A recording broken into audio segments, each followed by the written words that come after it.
muito importante na luta, né, contra o preconceito, contra a discriminação. Eu queria que você falasse um pouquinho sobre o que tem programado este ano para comemorar, para lutar por esta data.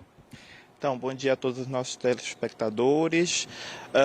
Nós temos uma programação que, na verdade, ela não começa em maio, né? Ela começa desde janeiro. Ela começa desde o dia que a gente precisa resistir para poder existir. Mas, especialmente no mês de maio, nós estamos aí, pelo menos há 32 anos, né, de enfrentamento, de combate à LGBTQI-fobia. Tivemos muitos avanços, pelo menos nesses últimos anos, em relação às conquistas de enfrentamento, às conquistas jurisprudenciais no nosso direito brasileiro, o reconhecimento da nossa cidadania, né, e principalmente da criminalização da LGBTQI-fobia. Então, no mês de maio, nós temos aí uma série de atuações que estão acontecendo. Hoje, por exemplo, é o lançamento, né, do Plano Estadual de Enfrentamento à LGBTQI-fobia, do qual nós temos muito orgulho de ter participado e ajudado nessa elaboração. Teremos outras ações que acontecerão, né, ao longo do mês, ações sociais, ações junto à comunidade, além de debates e palestras que estão acontecendo junto às universidades aqui no estado. É importante a gente falar também sobre a criação dessa data, a partir de que momento em que ela foi pensada para reforçar essa luta, esse combate diário contra o preconceito.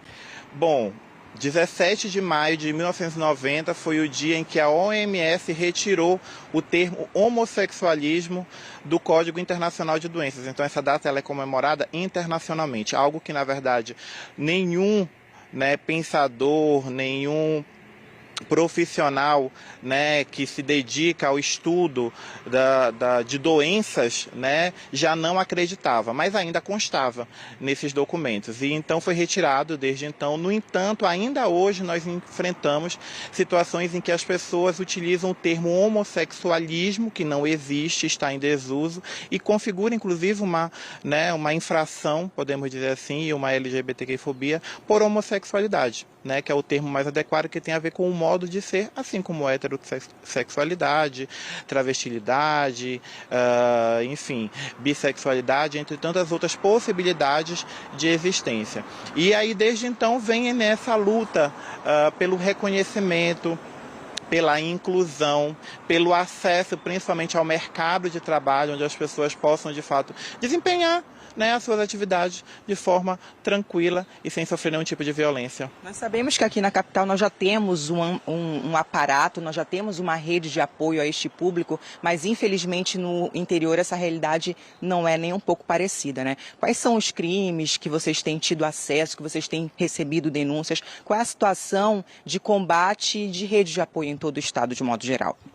Bom, a principal é a violência institucional, né? Nós sabemos que, na verdade, aqui na capital, apesar de termos, sim, conhecimento e acompanhamos alguns casos, né, de LGBTQI-fobia, mas na capital nós temos uma situação, vamos dizer assim, mais estável, porque nós temos uma rede, né? As pessoas podem procurar a delegacia, elas podem procurar o Ministério Público, a Defensoria, os movimentos sociais, a própria OAB, mas no interior nós não temos essa presença, né? Então, e nós que atuamos diretamente, né, representamos um órgão de classe, estamos em contato constante, principalmente com outros advogados e advogadas que atuam, militam nessa área, ou então também são, né, LGBTQs. Só sabemos, né, de situações que no interior, infelizmente, ainda não é, né, tão tranquilo assim, e principalmente quando você busca acessar um desses órgãos, né? Então ainda sofre uma certa resistência, não sabemos, não, mas não é bem isso, não é bem assim, não tem o acolhimento necessário, de fato, a essa demanda, e aí faz com que muitas vezes a vítima não denuncie. O que também ainda é uma realidade, né, aqui em Belém. Muitas vezes a vítima ela sofre, ela até quer denunciar, mas ela sofre esse medo. Isso no interior aumenta e piora cada vez mais, infelizmente. A informação acaba sendo uma grande ferramenta em todo esse processo de luta. Como é que nós podemos fazer para identificar casos de preconceito, casos de homofobia, transfobia, bifobia?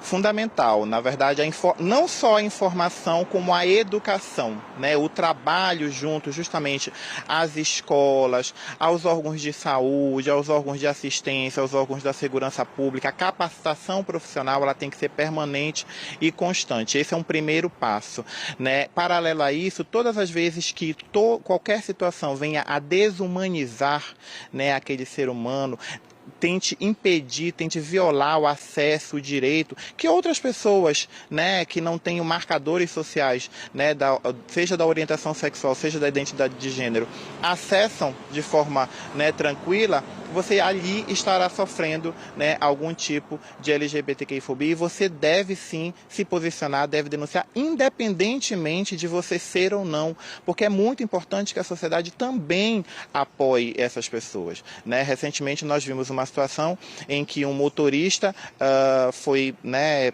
nossa, que bom que você é branco, quando uma passageira entrou no carro e estava sendo tudo gravado e ele disse, eu não posso permitir, eu não posso terminar essa corrida, né, com esse tipo de fala sua. E ele era um rapaz branco, e ele sabia que aquela fala era uma fala racista.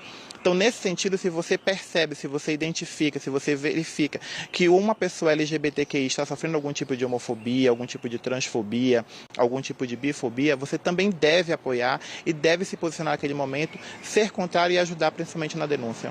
Nós sabemos que a comissão LGBTQIA+, da OAB Pará é uma das mais antigas em todo o Brasil. De que forma que vocês atuam, não só para proteger, mas para a garantia de direitos?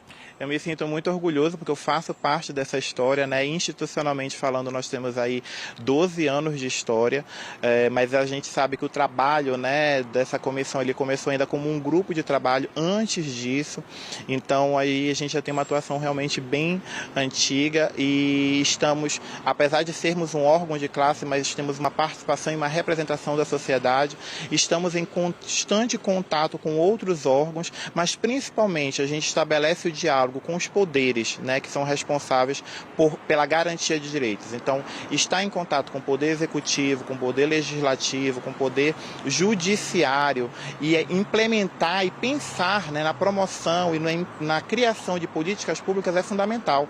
A gente pensar que hoje nós somos um dos poucos estados que vamos estar lançando um plano estadual de enfrentamento à LGBTQ-fobia já é, sem dúvida, um marco, né, para todo o Brasil. E o Pará ele já está na vanguarda disso há muito tempo, né? Com o uso da carteira de nome social, com respeito ao nome social nas escolas, uma série de avanços que nós temos e que outros estados não tiveram nessa mesma história. Então, sem dúvida, é uma luta e a OAB sempre faz parte, né, dessas conquistas. Você acabou de falar, citar vários avanços que nós conseguimos graças a muita luta, mas o que ainda precisa ser melhorado para garantir a segurança? Uma legislação, porque de fato tudo que nós temos são conquistas jurisprudenciais. É o entendimento, né, dos nossos órgãos superiores, né, do STF, do STJ, que entendem a aplicação da lei dessa forma. Mas conforme a gente tem a mudança dos ministros, esse entendimento pode mudar. Então, a partir do momento que a gente de fato tiver uma legislação protetiva, o Estatuto da Diversidade possa ser de fato implementado, o Estatuto da Diversidade esse que foi construído com a Comissão Nacional de Diversidade Sexual e Gênero da OAB, da qual eu faço parte também, representando a região norte, e que precisa, né, dar margem para que a gente possa justamente implementar políticas públicas, não só de prevenção, mas também de intervenção, para que aquela vítima que sofreu um tipo de violência possa de fato ter um acolhimento adequado. Agora, para finalizar, é importante a gente reforçar quais são os canais que essa parcela da população disponibiliza, de que forma denunciar, a quem recorrer em situações de preconceito, de homofobia. Então, a primeira coisa que ela tem que procurar, sem dúvida, é registrar o boletim de ocorrência. Hoje é possível você fazer até pela internet, né? Paralelo a isso, você pode também procurar a OAB enquanto um órgão de orientação, encaminhamento, e a gente pode estar articulando, né, para verificar o que pode ser feito. Mas lembrando sempre que, independentemente de qualquer denúncia, né, no Brasil, ela tem que passar por um processo de investigação. E tudo começa na delegacia. No caso de Belém, nós temos uma delegacia específica, né, na cidade, uma delegacia de combate a crimes discriminatórios e homofóbicos. Mas no interior nada impede que você procure uma delegacia geral. Paralelo a isso, se você percebe ou né, recebe algum tipo de resistência, né, na sua denúncia, você pode procurar também o próprio Ministério Público e realizar essa denúncia, né, junto aos promotores, e a OAB vai estar aí acompanhando e dando o apoio necessário. Muito obrigada, João.